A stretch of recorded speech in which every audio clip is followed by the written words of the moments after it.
السلام علیکم، welcome back to Shahab Academy YouTube channel. دوستو، سب سے پہلے تو آپ لوگوں کو رمضان مبارک ہو۔ آج پہلا روزہ ہے اور میں نے سمجھا کہ دوستوں کو کچھ گائیڈ کروں۔ بار بار کچھ سوالات پوچھ رہے، حالانکہ میں نے پہلے بھی ان پہ ویڈیوز بنائی ہے، لیکن پھر میں سمجھ رہا ہوں ان پہ ویڈیو بنا دوں اور کچھ کوسچن جو ہے اس کے جواب دے دوں۔ تو ویڈیو دیکھنے سے پہلے پلیز چینل کو سبسکرائب کیجیے، ویڈیو کو لائک کیجیے اور جو بھی کوسچن ہو اس کو کمنٹ میں اپنی رائے ضرور دے دے۔ تو سٹارٹ کرتے ہیں۔ سب سے پہلا سوال یہ ہے کہ سر کون سے ڈسٹرکٹ کے ریڈیوس میرٹ والے جو پیز 1 کے 30 to 49 والے ہیں ان کے انٹرویو سٹارٹ ہو گئے ہیں اور ہمارے ابھی تک سٹارٹ نہیں ہوئے۔ تو میں آپ کے بتا دوں کہ کچھ ڈسٹرکٹ نے اناؤنس کیا ہے انٹرویو شیڈول، جیسے کہ سوات، شانگلہ، چارسدہ اور کرک نے بھی کل اناؤنس کیا ہے۔ تو انشاءاللہ سارے کے بی کے میں جہاں پہ بھی پیز 1 کے 30 to 49 والے ہیں انشاءاللہ ان سب کے انٹرویو ہوں گے۔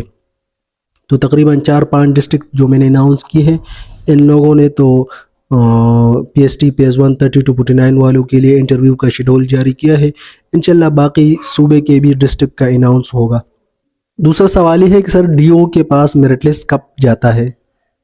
تو آپ کو بتا دوں جیسے ہی فائنل میرٹ لسٹ آتا ہے تو اس ٹائم 1 یا 2 دن میں آپ لوگوں کا جو میرٹ لسٹ ہے یہ ڈسٹرکٹ ایجوکیشن آفیسر کے پاس چلا جاتا ہے اور پھر آپ لوگوں کو انٹرویو کے لیے بلایا جاتا ہے۔ تقریباً 2-3 دن میں یہ سارے میرٹ لسٹ ہر ڈسٹرکٹ ایجوکیشن آفیسر کے پاس چلی جاتی ہے۔ اب نیکسٹ سوال یہ ہے کہ سر ڈی او کے انٹرویو میں ہوتا کیا ہے؟ کیا اس کے مارکس ہوتے ہیں؟ اس میں کیا کیا چیک کیا جاتا ہے اور اس کے لیے ہم کیا تیاری کر لیں؟ تو اس میں آپ لوگ صرف پہلے یونین کونسل سرٹیفکیٹ اپنا بنا دے، ابھی سے اپنے ساتھ رکھ لے۔ اپنے سارے ڈاکومنٹ جو آپ نے ریڈی کرنے ہیں، تقریباً matric, D M C, second year کی ڈی ایم سی اور سرٹیفکیٹ، آپ کی ڈگری جو ہو اس کی سرٹیفکیٹ، آپ کی ڈگری ٹرانسکرپٹ، یہ ساری چیزیں آپ لوگوں کے پاس ہونی چاہیے۔ اس میں یہ دیکھا جاتا ہے کہ آپ لوگوں نے ڈگری ایڈورٹائزمنٹ سے پہلے کی ہے یا ایڈورٹائزمنٹ کے بعد۔ بہت سے لوگوں نے کوالٹی چیکنگ میں بہت سے ایسے ڈگری شو کیے ہوتے ہیں جو بعد میں ان لوگوں نے کیے ہوتے ہیں، لیکن یا پتہ نہیں غلط ڈیٹا ڈال کے ان لوگوں نے کوالٹی چیک دیا ہوتا ہے۔ تو ڈی او صرف آپ لوگوں کے ایگریگیٹ جو اکیڈمک مارکس ہوتے ہیں ان کو کیلکولیٹ کرتے ہیں کہ وہ صحیح ہے کہ نہیں، کہ آیا ایٹا والوں نے یا کوالٹی چیکنگ والوں نے صحیح ڈیٹا دیا ہے یا نہیں۔ آپ کے سارے ڈگری دے کے جاتے ہیں، آپ کے سارے ڈاکومنٹ دے کے جاتے ہیں، اوریجنل ڈاکومنٹ، کہ آپ نے واقعی میں یہ چیزیں کی ہے یا آپ نے ویسے ڈیٹا انٹر کیا ہے ایٹا کی ویب سائٹ پہ، اور آپ کے سارے ڈاکومنٹ دے کے جاتے ہیں۔ تو اس کے کوئی مارکس نہیں ہوتے، بس آپ کے کچھ ڈاکومنٹ دیکھے جاتے ہیں، آپ کا ایڈریس دیکھا جاتا ہے، کہ آپ کا یونین کونسل سرٹیفکیٹ دیکھا جاتا ہے، باقی اس میں کچھ نہیں ہوتا۔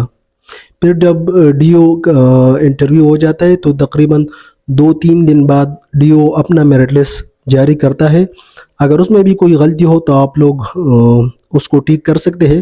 پھر ٹھیک کرنے کے بعد اپوائنٹمنٹ آرڈر جاری کیا جاتا ہے۔ اگلا سوال یہ ہے کہ سر یہ فائنل میرٹ لسٹ سے کب تک آئیں گی؟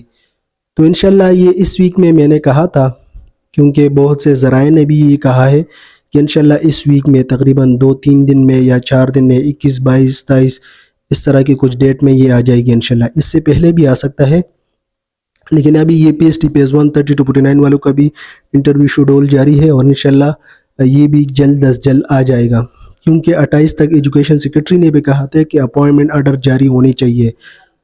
تو اگر اس پہ عمل کیا جا سکے تو انشاءاللہ یہ عمل جلدی ہوگا اور آپ لوگوں کے میرٹ لسٹ جلدی آئیں گے، اور 50 والوں کا الگ فائنل میرٹ لسٹ بنے گا اور 30 والوں کا الگ فائنل میرٹ لسٹ بنے گا، کمبائن نہیں ہوگا۔ بہت سے دوست کہہ رہے کہ سر ہم ایس ایس ٹی کی تیاری کیسے کریں؟ میں نے کل بھی ایک ویڈیو بنائی تھی گائیڈنس کے لیے، اور ایس ایس ٹی جنرل کے میں نے بہت سے ویڈیوز بنائے ہیں، آپ لوگ چینل پہ جا کے وزٹ کریں اور دیکھ لیں۔ رمضان میں بہت اچھی تیاری ہو سکتی ہے، کیونکہ آپ لوگ بہت سے لوگ فضولیات چھوڑ کے اپنے کام کرتے ہیں، تو آپ لوگ صبح 2-3 گھنٹے انگلش کے لیے دیا کریں، 30-40 منٹ پیڈاگوجی کے لیے، 30-40 منٹ اسلامیات پاک اسٹڈی کے لیے، 30-40 منٹ باقی سبجیکٹ کے لیے۔ انشاءاللہ آپ لوگوں کی 100% تیاری ہوگی۔ اگر آپ لوگوں نے 30 دن بھی صحیح تیاری پکڑی اس رمضان میں تو انشاءاللہ آپ لوگوں کا ایس ایس ٹی کا پیپر بہت اچھے نمبروں سے پاس ہو سکتا ہے اور بہت اچھے ایگریگیٹ بن سکتا ہے۔ بہت سے لوگ پوچھے کہ سر انٹرویو میں کیا پوچھا جا سکتا ہے؟ تو یہ Khyber Pakhtunkhwa public service commission interview لیتے ہیں، اس کے نمبر بھی ہوتے ہیں۔ یہ اس میں آپ کی کمیونیکیشن سکلز، آپ کے جو سبجیکٹ کے ریگارڈنگ جتنے بھی ڈیٹا ہو اس کو دیکھا جاتا ہے۔ اور سوالات پوچھے جاتے ہیں، اس میں آپ نے اچھے جوابات دینے ہوتے ہیں۔ تو دوستو یہ کچھ انفارمیشن دینی تھی آپ لوگوں کو دینے کے لیے۔